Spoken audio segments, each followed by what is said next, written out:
welcome to Entertain This, a podcast about movies, TV shows, and video games. My name is Hayden. With me, I have Mitch, Hello. Tom, Hi, Tom. and Mr. Francois Chau. He's been in shows like The Expanse, Lost, and movies like Teenage Mutant Ninja Turtles 2, and Birds of Prey. Birds of Prey, plenty of them. Your IMDb is quite impressive, sir. Thanks so much for being a part of this. Thank you. Hi, guys. Hi. Thanks for having me. Nice to be here. Yes, absolutely. So just what we usually do when we talk to actors is we kind of get their story about how they broke into the industry. You have a hmm very interesting background coming from Cambodia. Would you mind talking a little bit about that and how you got into the industry? Sure, sure.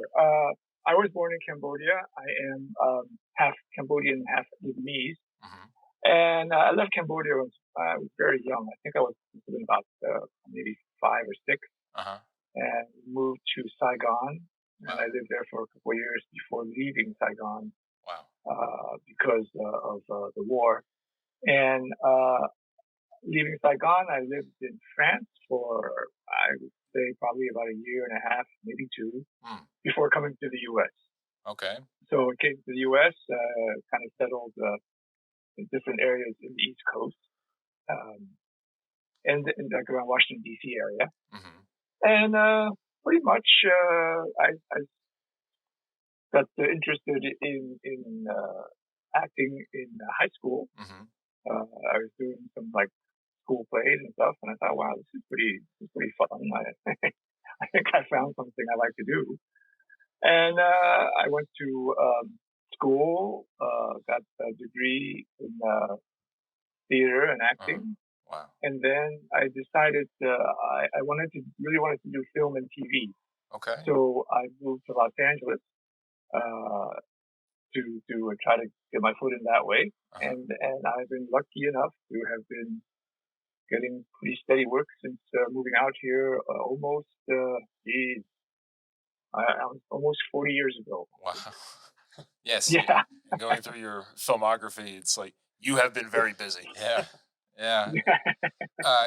English obviously is not your first language, but did you were you bilingual basically when you came to America with English, or did maybe acting help No, you?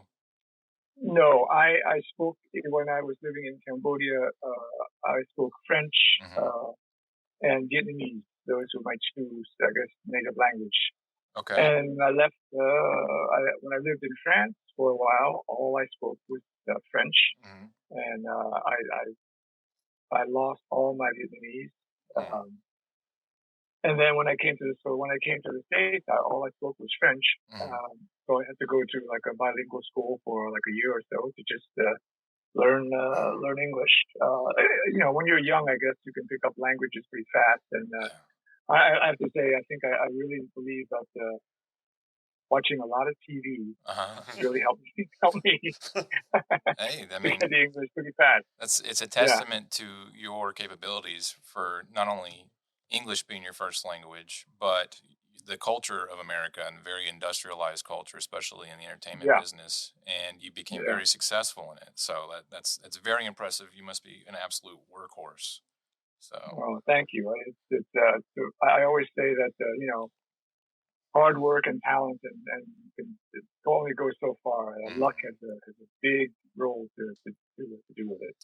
So what would you consider to be your first breakthrough role where you kind of felt like, okay, I can make a career out of this? Wow, career.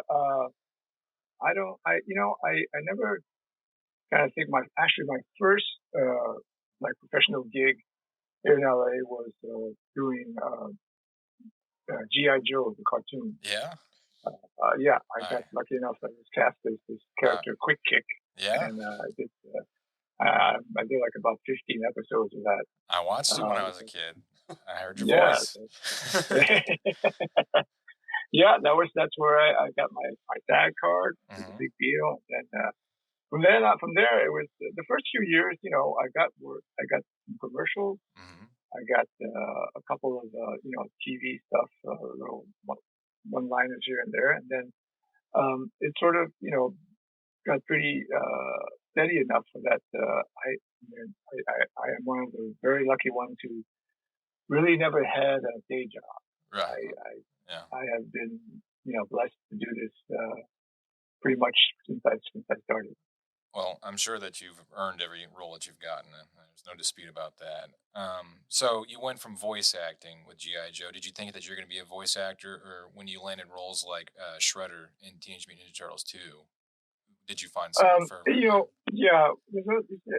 People always ask me, "Oh, are you a voice actor, or you were, an actor?" Or, Hmm. I mean, I think we're all. I mean, it's just actors, right? Hmm. Sometimes Yeah. we do voiceover stuff. A lot of times we do in front of the camera or on stage. It's all pretty much the same. So Okay. I don't. I'm not. When I was doing GI Joe, it was really Mhm. kind of being thrown into the deep end of the pool because I'd never done anything like that. Right. And I walk in and there are all these sort of like iconic, legendary voice actors Right. who basically do everything. Hmm. And I was like, holy cow, what the heck am I doing here? Kind of thing. I I bet. just, I sat there and I watched and I tried to learn and, you know, just go along as best I could. But I mean, if you want to say voice actors, I would say those guys Uh, are and women, of course, yeah. um, are what you would say are real voice actors. Do you think that coming from I guess, an initial voice actor background, your school of acting would be something more literal to the script as opposed to some of their acting techniques where people try to embellish and kind of find personal connection and to their personal lives when it comes to stories? Yeah, I used to think, when you watch the animated stuff and the cartoons Hmm. on TV, and some of these guys can make any kind of voice you can think of, Right. Yeah. and it's a skill. But for me, I can't do any of those voices. I can't sound like Donald Duck anytime I want to. Uh, but for me, it's just another acting job Uh-huh. that happens to be, just my voice. So I approach it, uh, right or wrong. I approach it as trying to make it as truthful as possible, Hmm. depending on the project. If it's a comedy or if it's like something that the tone of the thing is a little more, way out there Hmm. than the usual, then I'll adjust. But most of the time, it's just trying to make it as truthful as possible. Yeah, and your probably your decision on how you practice those chops. Like Hmm. Shredder is obviously a very different person than like the analytical Jules Pierre Mao. I mean, granted, they're decades Yeah, apart, but sure. you've been able to kind of coin and not be typecasted. I would say as a specific Right, right. kind of person. Yeah, So yeah. I think it's like I say, it depends on the tone of the project, uh, and especially uh, Ninja Turtles 2. I had watched the first one, and I mhm, thought, wow, they did a great job here. mhm, It was, a little darker, very, a lot of action, which I love. mm, The second movie, I think they toned it down, and it became sort of a, I don't know, it was more of like a Disney or Nickelodeon, you really. know, type thing where Yeah, they tried to make it a more little more geared kid towards. friendly. Yeah, yeah. So the tone was a little lighter, a little more, I would say, cartoony. Mm. So you kind of had to, you can't really, uh, you got to be, you can't be in a different movie. Yeah, I understand So that. yeah, Mitch so here is our big. He's the biggest turtles nerd that I know, and aha, he's probably got a million questions for you. But I'm gonna let him do two or three. So that's okay. okay. I've met a few. I've met a few. I would say Turtle connoisseurs. fans. Yeah, I Yeah. bet. I'm sure there's some great stories in there. I'd love to hear too. But go ahead, Mitch. Well, I was going to ask you, like, normally when you're acting with other people and stuff. What is it like to try and act against, like, or act with the animatronics and stuff that they had going on with, like, the Toka, Razor, and the turtles? Oh yeah. Mhm. Well, it's like I guess these days it would be the same as maybe acting, it's the opposite of a tennis ball in front of a green screen, No CG and and you stuff. see it afterwards, and it's like, oh, I'm talking to whatever. Yeah. But for it was like I say, the tone of the film was such that it wasn't like the the the connection with the other actors in the turtle suit and the actors in the Toka and Razar suits. It's not. I wouldn't say not as important, but it was different than if I was doing a scene with another live actor trying to connect with them. This was like a little broader, bigger cartoon kind of thing where obviously you got to. Yeah. I'm talking the guy in the Tokar suit and the puppeteers are moving the eyeballs and the mouth and the lips Right. talking back to me. So in between takes, they're just kind of lifeless corpses waiting to be Yeah. inferred again. Yeah. For a life to happen Yeah. to it. So, And then yeah, I was, exactly. I was also going to ask you. I know the Super Shredder was played by Kevin Nash, like at the very end of the movie. Did they ever have Right. any ideas of like possibly having you be the Super Shredder in like another form, like doing that way you could do some martial arts? Not that I know of. Okay. Not that I know of. And I mean, I would be like, I would have to stand on stilts or something. oh but- yeah. Well, I wasn't sure. Maybe they had like another idea for the type of Super Shredder could have Yeah. been. So Not that I know of. I was a little. I have to admit, I was a little disappointed that I didn't get to do more, physical stuff in the second movie because they toned down the fighting. Basically, Shredder just kind of stood around and ordered people around. He's, Yeah. he's the big boss. He's the big boss. Yeah. Yeah. More of a management position at this point. Right. Exactly. Like Mo- my henchman. for sure. Moving on to Beverly Hills Ninja and Yeah. Lethal Weapon 4. At this point, you're Wow, working. you guys are digging deep here. Well, we really appreciate the work, and these are definitely Yeah. movies of our childhood that we want to tap on. So, Yeah. you were working with some prolific actors in these movies. Was there ever a time you were like, "Wow, I made it," or were you starstruck, or was there ever anything like that? There's a very, very few actors I would say that I would get starstruck. I mean, with all due respect to the actors in these movies, I did have a lot of fun, hanging out in this rowboat all day long. Mhm. Chris Farley. I bet Chris Farley was making everybody laugh. Yeah. But no, it was just, maybe I'm just, it's just me, but, It's a business. it's a job, right? So Yeah. you go, you do the work, and hopefully it turns out okay. But, Yeah. you can you have a sense of you can't really go crazy with, oh my God, it's Mel Gibson. I gotta come over there and, That'd be me. hey, Holy get his crap. autograph or something. Yeah. I have some experience in the industry as a producer, and Mhm. actors like you are by far the best to work with. The ones that come on set just because I took this role because Mel Gibson's in it or something like that. It's just going to be a nightmare the whole time. So Yeah. I can definitely appreciate that. You started to do some more kind of fighting scenes and action scenes during these movies. Was that kind of a learning experience for you? Did you have a prolific martial arts background or anything like that? I've been training in martial arts kind of on and off since I was 12. Oh, okay. 12 or 13, I think. So I started with Taekwondo. Okay. Was in that for a long time. I actually ended up teaching that for a while. Wow. This was years ago. And I think now thinking back, it's got to be at least 20 years ago. Oh, wow. And these days, I'm a little, my body's a little creaky, and Well, I can I understand. can't, can't get the, my knees are shot. I can't get the kicks as high as they used to be. In my head, I can, but when I do it, it's like, oh, wait a minute. Your body What goes, happened? no. Yeah, Yeah. exactly.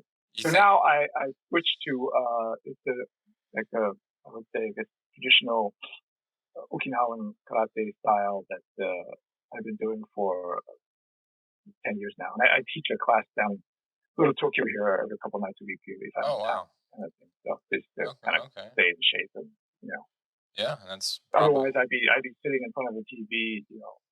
yeah. There's so much stuff to watch now. It's exhausting. It's amazing. Yeah, it's great. Yeah, but it is great, and I tell you what, we've got plenty of content for a podcast. But Have you ever had like a weird moment where you're just watching TV and like you're just flicking through a channel and you see something you're in and you're like, holy crap, that's me? Yeah, I turn the channel quickly when I do that. Really? Turn to the other channel. You don't like to see Nah, yourself? no, I'm just kidding. Oh. No, I don't mind. I doesn't. I'm not like, oh, I can never watch myself, or Mhm. oh, I've got to see everything. If it's there, you know, I'll watch it and probably just think like, oh, Yeah. break it down and go like, oh man, you were terrible at that scene. What are you doing there? No, I mean, you were okay there. uh, That kind of I'd like to cycle back to the martial arts questions sure, because sure. um, okay, I'll just go ahead and ask it. Would you say that Yeah. outside of acting, could you see yourself as a choreographer maybe, or somebody who teaches martial arts for camera or something like that? No, that's a very specialized skill, and Hmm. I know I have a lot of friends who are coordinators and stuntmen, and they Hmm. know the camera angles, they know what works, what doesn't work. I don't have that knowledge. My martial arts training is basically um, I don't know how you. I mean, I don't like tournaments, for example. Hmm. Martial arts has become uh, A sport. a section of martial arts has become like a sport, Hmm. which is great, which is fine Hmm. if that's what you're into. But for me, it's more of just Self defense. kind of self defense, basic, realistic stuff. Okay. Uh, I don't look um, you know great doing it, but If it works. It's not yeah, flashy, but but it it's works. So effective. that's Mhm. yeah. Yeah, and I can Yeah. appreciate you, people in general, just having a passion that they can kind of keep separate from their business, Yeah. their Oh, professional yeah. lives. So that's I good to know, hear. but I and a lot of times, if I have to do anything on screen, they'll get a stunt person because Really, they don't like to do too much stuff because you don't want your hurt. you might get hurt or Yeah. this and that. Well, don't take any So movies with Tom Cruise. yeah, So- exactly. yeah. Uh, okay. So I love your filmography. There's so many movies I want to talk about, but we got to talk about some TV shows. Sure. I love the first 4 seasons of Lost. Or how many seasons were there in Hmm. Lost? I don't know. Right. That ending that everybody blew up about. But basically, when your Yeah. character Yeah. was in, it was the prime of the show. You Yeah. know, that was Thanks. such a phenomenal show, and it just kind of It, crashed and burned there at the end. Yeah. You know. a lot of shows um, like that. Uh, my understanding that the producers wanted to end it, I think, after season 4, Oh right? yeah, But gosh, it's just making ABC so much money, Disney so yeah. much money that Gotta they milk said, it. no Yeah. way, you gotta do something. So I think they tried to, like a bunch of other shows I've seen that sort of started out great, and then you can tell when it starts to go, oh, we're just keeping it going because Hmm. you know it's making money. Yeah. Uh, Gotta ride Yeah, that gravy so train. I don't know. It depends on the fans you talk to. Some fans love the show from the beginning, every season from the Hmm. beginning, and they love the ending. Other fans, the ending was not was Yeah. not exactly their favorite. So Yeah. I don't know if they could have done anything to Uh, please everybody. yeah. I mean, it's a writer question, and they kind of Yeah, wrote there's themselves into a no. corner. And there's probably no way to make a Yeah, happy ending out of a crazy, right. fever Yeah, dream of that show, anyways. But yeah.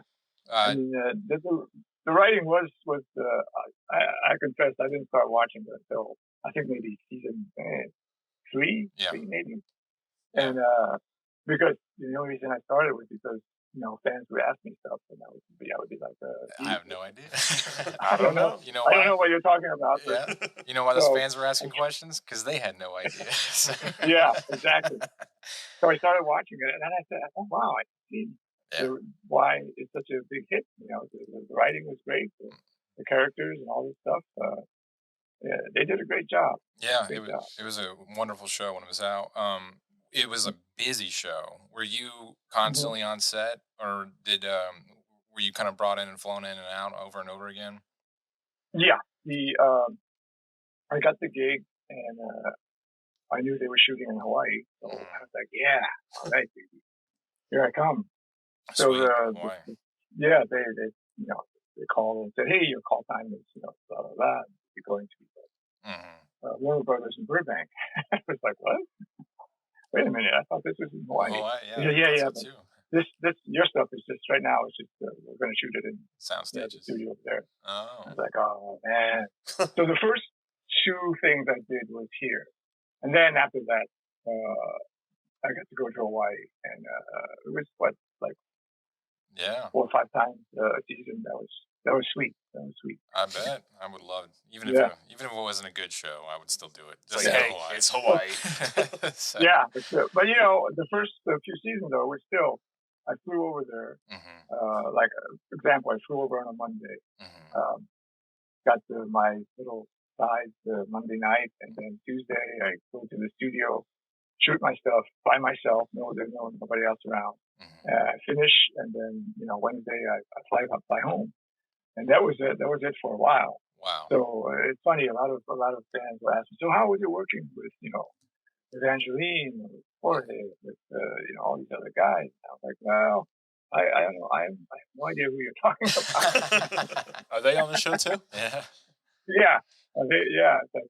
It wasn't until that I think it was season 5 where they went like really, really sci-fi, and we had the time travel. And Yes, the flash they went forwards back. and stuff like Yeah, that. they went back to the 70s where I got to interact with real people.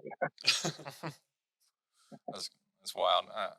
I'd love to ask you a million questions about that, but I have to go on to The Expanse, which is probably Yeah. my favorite TV show of this decade. So It really is a great show. I mean, I'm a big sci-fi geek, and good. for me, one of the Expanse is really, it's the because first of all, I think the diversity in the casting was amazing. Yeah, I was like, wow, this is great. for sure, and it and made then sense for the future and Yeah, everything. So exactly. And then as we shot it, it was, they call it sci-fi, but it's supposed to be like a couple hundred years in the future. yeah, it's And not too unbelievable. they really went to great lengths to make sure everything that we did was truly possible. Yeah. Based in stuff that we have now. Have you read the books? No, I didn't. I got the show and I started doing it, and then I didn't know a bunch of books, so I started reading the books. But then the show sort of, Took caught off. up and went past the books, and I thought, oh, I guess I book- can't read it anymore. Yeah. Well, Yeah. now that the show's done, I can't recommend it enough. Those books are awesome. I ate them like candy. They were really All good. right. And I would love to talk to the showrunners, Ty Finnick and what's the other guy's name? Mark something. I wonder if you ever got to meet them and kind of pick their brain for a little bit. They were the showrunners. I met the two writers who wrote the books, also wrote the TV show, and the showrunner is Naren Shankar. Okay. I mean, the character was pretty important in the first, I think, maybe 2 or 3 seasons. Yes. But the man there's so behind many the other shadows. characters. Yeah, so many other characters there that, a lot of other actors that you don't get a chance to hang out with the producers and stuff. So Really? much. Oh, well, that's unfortunate. Well, you can, but everybody's so busy. I'm sure. Yeah. I'm sure, and what a character to play. And I just gotta brag, just kind of dote on you for a minute because you nailed that character. When I read the book, that is this like your face is the guy I pictured for that character. It was just so perfect. Thank you. Thank you so much. It was one of my for some reason I guess most of my stuff is like the bad guy. Right? Oh, yeah, it seems that way, but you do a really good job. Yeah. You're such a nice guy. I guess so. There must be something. That's what I was saying. You play a lot of villains. Yes, I do. And JP Mao in The Expanse is a pretty. But it all comes down to the writing. All that stuff is there. So you just go along with it. Yeah. And that character being like a corpo espionage kind of shadow government kind of Mhm. the person who really runs all the conflicts that's going on in this Right, right. futuristic world where there's space warfare and advanced like Mhm. space slash naval combat because Mhm. it's basically Yeah, the same terminology in space and stuff like that. But Mhm. yeah. for you to be that character, did you have to learn a lot about science fiction in general, specifically to what they're talking about, or did you just go off the script and you were able to just be fine with the terminology they gave you in reading? Uh, you know, I think back, my character, some of the, like the proto molecule and what it does Mm, and all this other stuff. That was probably the most, I guess, what the technical that yeah, I got. I was, thank God, I was not like a scientist. I had to yeah, yeah. Some go Star through Trek, all this, yeah. yeah. Uh, but like, for me, mostly, there really isn't, people say, oh, what kind of research did you do to, I mean, it's fiction, so Yeah. there's really not much research. For Mm, me, thank God, I said it's in the script. The writers were great, so it was all there. It was it was pretty clear what we had to do, good. what they meant. So I didn't have, go to NASA and Learn how the try spaceships work and stuff like stuff. that. Yeah, it would have been fun, but yeah, Yeah. Yeah. thanks. Coming from traditional movie sets in like the early '90s and whatnot to a Mhm. show like The Expanse, where it's probably predominantly on a green screen. Was that a bit of a change for you, or were you pretty used to it at that point? We did a little bit of green screen on Lost, Hmm. so it wasn't, but it wasn't, I'm trying to think. The expanse, the extent of the green screen that I did was uh, not that much. Some of Okay. the background stuff, but most of it was like real set. Like Hmm. my mansion, or whatever. There's a big mansion in Toronto that you see a lot in different shows. Right. Uh, that was all real, and the sets on the stages were all practical stuff. So Wow. uh, Some yeah, elaborate sets. yeah, it wasn't. The only special effects and grease and stuff was a lot of the space Hmm. battles, and spaceships and stuff, which I really wasn't involved in. Yeah. Okay. Yeah. Okay. Well, another highlight that we got to talk about with you because you're the first person in the industry that's got some video game experience, and that's an aspect of Yeah. our podcast that we haven't Mhm. had anybody to talk to yet because Ah, they're hard to find, and you're one of them. So we have a couple of questions we want to ask you about that. You started in Wing Commander in '94. right, That was right. purely probably just strictly voice acting, correct? No, you know what? Right before Wing Commander, I did something else where it was. I mean, it was really basic. You know, stand here and say your lines, and then move to your left and say your lines, and Uh-huh. then they'll do something basic like that. Okay. Wing Commander, the first Wing Commander 3 was the first one we did.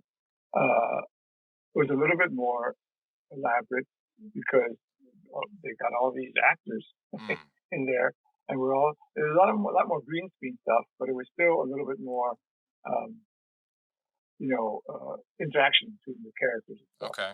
We filmed these scenes in between the game where you fly the missions, and do the dogfights in space and stuff like that. Right, and then Uh, your cutscenes and would come in. you would say, you would film a scene, I guess, and then uh, you would sort of film it two ways, where if the player wants to go in this direction, they Mhm. would choose what the actor said in that scene, and the game would take you Mm, to that direction. Or if they choose the other way, you would go the other way.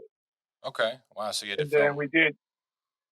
we did Wing Commander 4 right after that. This was, Hmm. I think, 94, 95. Hmm. And that was, for a video game, that was just crazy because we had real sets, we had everything. It was like shooting a feature.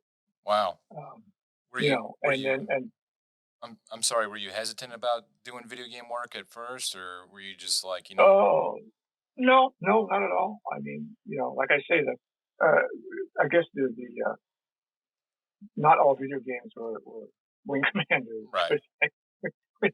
Before, you come on sets, and of course you had Hamill and Tom Wilson and all these other actors from Mm. all these other shows, and going on sets, and I'm like, and I'm going, Malcolm McDowell, what are you doing? Wow. Yeah, I What are forgot he you was in doing that here? actually. Right? Wow, I did forget about that. All these really great character actors all over the place that were doing this game. So it Mm. was it was wild. Yeah. Well, the traditional video game work is just basically kind of like a small soundstage film set from what you're describing to more modern Right. stuff. And Tom's got a question for you. I mean, it must be very Sure. weird to go from like Wing Commander 4 or Star Lancer, and then they're doing your motion capture for Ghost of Tsushima. Yeah. But I mean, it's come so far that it's pretty amazing. The technology, everything is. I started doing Ghost of Tsushima, and I was pretty jazzed about it. I thought, oh, this is totally different from something I've done before. I'm Mm. kind of looking forward to the mocap stuff. I didn't realize that these games take, I don't know, an average of like 3 to 4 years Yeah. to complete. Yeah. So I started it. They said, oh, we'll do some stuff in November. We'll make sure, check your schedule, blah, blah, blah. Mm. And I did some stuff. I did some scanning, and then I didn't hear from them until next year. Wow. I thought, well, what's happening? So I started going in to do the voiceovers Mm. for this game. And I realized, oh, I didn't get to do any of the mocap stuff because I was on another project and it must have conflicted with the scheduling. So I was like, oh, dang. But, the voiceover stuff is still, you wear this big helmet with a camera attached to it, and they film your as you speak and your expression and everything. And it's amazing what they can do with CGI stuff and the computer stuff now. For sure. So you said you didn't get to do Yeah. motion capture?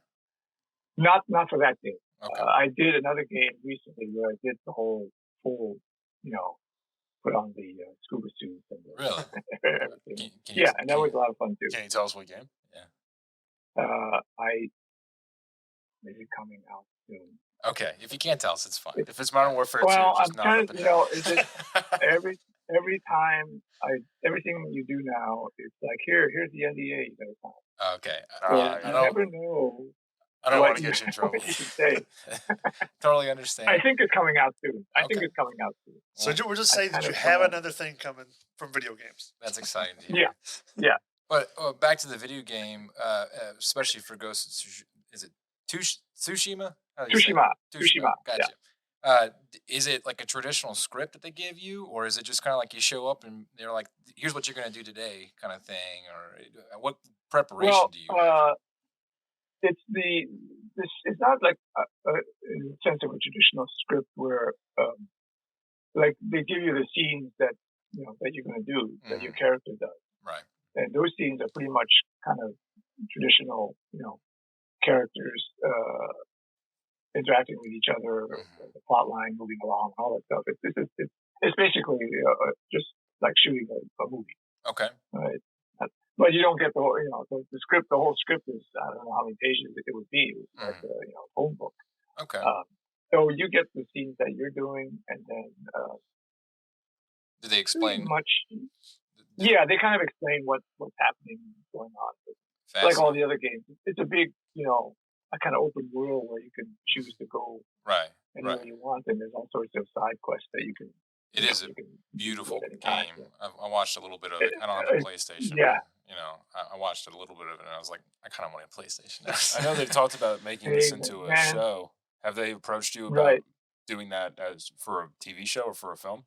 No, I'm not even been approached, but there's rumors that they are developing a feature out of it. That sounds exciting. So Would you be like, Yeah. "Can I be me"? yeah, Yeah. One more question about the video game production experience, because, like I said, you're the first guy that's kind of our inside scoop on it all. Oh yeah. Is the set experience like? Do the set roles correlate to film, or do they just have like I don't know, techno nerd, computer guy three over there in the corner, and he's what would be the grip or something like that, or do the set roles are they pretty linear to film? The set rules for well, when you do the mocap, Hmm. uh, the project I did that I don't know if I can talk about Okay. recently is it's funny. They have a stage, it's like a sound stage kind of thing where uh, it's basically uh, you know where they film you Hmm.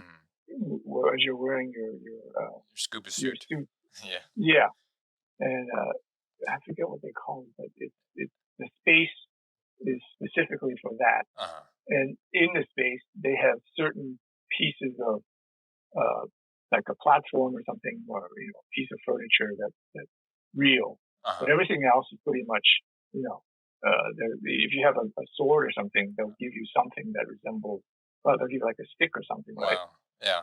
And that's captured. And then when they film it, uh, it's captured and it's converted into what you see through the computer, what you'll see the character doing, and it's pretty amazing. So you get instant feedback after you shoot Well, a scene. yeah, a lot of it was because the one I did, you could see they have big, you know, monitors on the side, so Uh you huh. could see basically if you're moving around on the set, Uh huh. your character, you can see somewhat a little bit more, a little bit not as crude as stick figures, but you can Mm. see, a rendition of what you're doing Right. uh, You're right there on screen.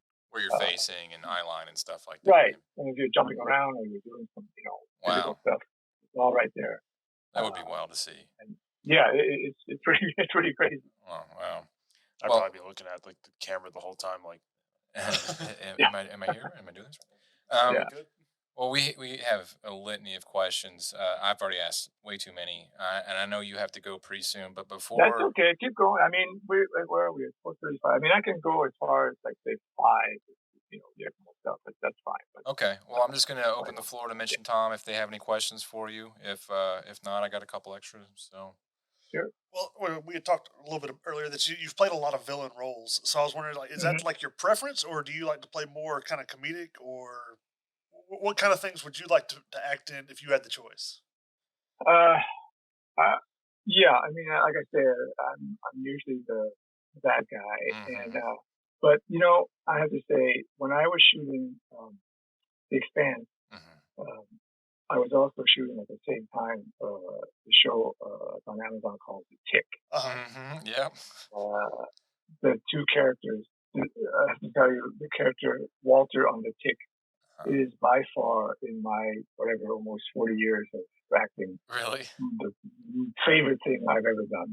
It really, it really is, because he was just this sort of, you know, nerdy, kind Yeah. of boring guy, That's but a very, very, dry. uh, no guile to him at all. He's just, Yeah. oh hey, oh my god, the Tick, it's like, hey. Yeah. So it was fun going, jumping from.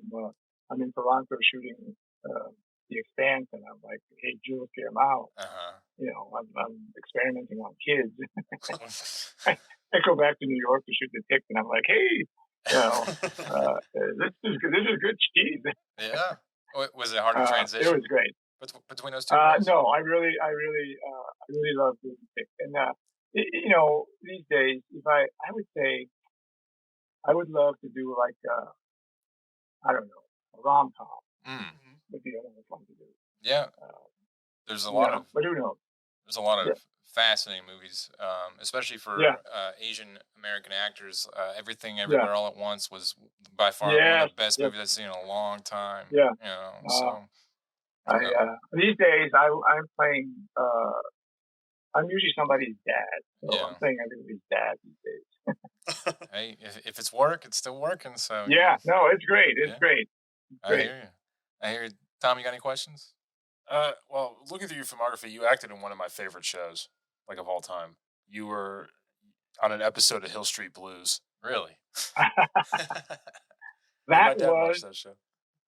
after GI Joe. Mhm. That was my first. I think that was my first kind of professional on camera Live action. gig. Mm. When I got here to LA, Mm.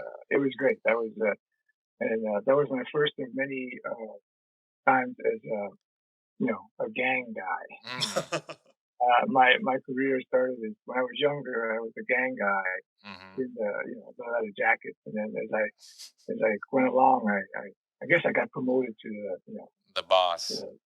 the boss, and Yeah. then even more to the big boss, the guy in the Armani suit. It's so Now hard I'm to the see. guy that guy answers to. Yeah. Yeah.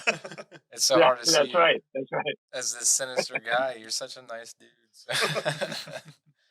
Well, we'll let you go here in a minute, but is there anything that you want to talk about? Anything you got coming out that you want to plug for listeners? Like I say, You're just unsure what you can and I have can't. been, yeah, I've been doing a bunch of things uh, so far this year. But like I say, I did a Netflix, I think it's Netflix series Hmm. called Wedding Season. Wedding season. I play again somebody's father. Mhm. Uh, I'm not sure when that is, when they're gonna drop that. Okay. I'm doing. They're doing a series based on American Gigolo. Remember the movie from the '90s with Yeah. Richard Gere, Yeah. right? So they're doing a series with it's what's his name? John Bernthal is the lead. Really? So, yeah. So, but now it's sort of a murder mystery Hmm. kind of thing. I'm sure you're So a good, upstanding person in that movie too. I'm like the head of detectives. So, Oh, Yeah. okay. Well, Oh, nice. there you go. I'd actually be really interested I in seeing that. So, my I work mostly with my underling Rosie O'Donnell, who's the really, detective on the case. wow, Yeah, it's great. you got It's to work fun. with Rosie O'Donnell. Is she Yeah. is she as nice as some people say she is? Yes. That's Yes. good. That's Yes, that's, she that's is. good to hear. Yes, she is. Wow. And then there's a couple other things which I think I'm NDA'd out of. So. Yeah, I totally understand. The NDA blanket of I am in things. Yes. It will be coming out. Yes. Enjoy it. Yeah, Yeah. I've been coached to say you're in various stages of projects and various stages of developments. So, There you go. There mhm. you go. Well, sir, it's Yeah. been such a pleasure to talk to you, and I can't thank you enough for taking some time out of your day. And I got to ask, Oh, are you a father? I am. Well, happy I, Father's Day. oh, thank you so much. My 17-year-old daughter Wow. is playing Ghost of Tsushima, so I have not been able to play it Okay. Yeah. at all. So, and I've been trying the last couple of years to get a PS5, and Yeah. it's like a lost art, man. It's like You get to do you at kinda, least get to watch her play and kind of get into it with her? yeah, oh, but that's not good because when I watch her play, then I'll just start going, no, don't do that, do this, no. Go that way. What are you doing? Talk to What that are you guy. doing? Why are you doing that? Yeah, You missed that item. That guy's me. Talk to him Right. again. Yeah. See what else I'm going to say. there you go. Well, thanks so much, sir. And I wish the best for you. And I'm excited to see all the stuff that you have coming out. You're a wonderful actor, and I Well, can't thank wait you. to see what happens in the future for you. Thank you very much, guys. It was a All right. Yes, pleasure thank doing you. this. All right.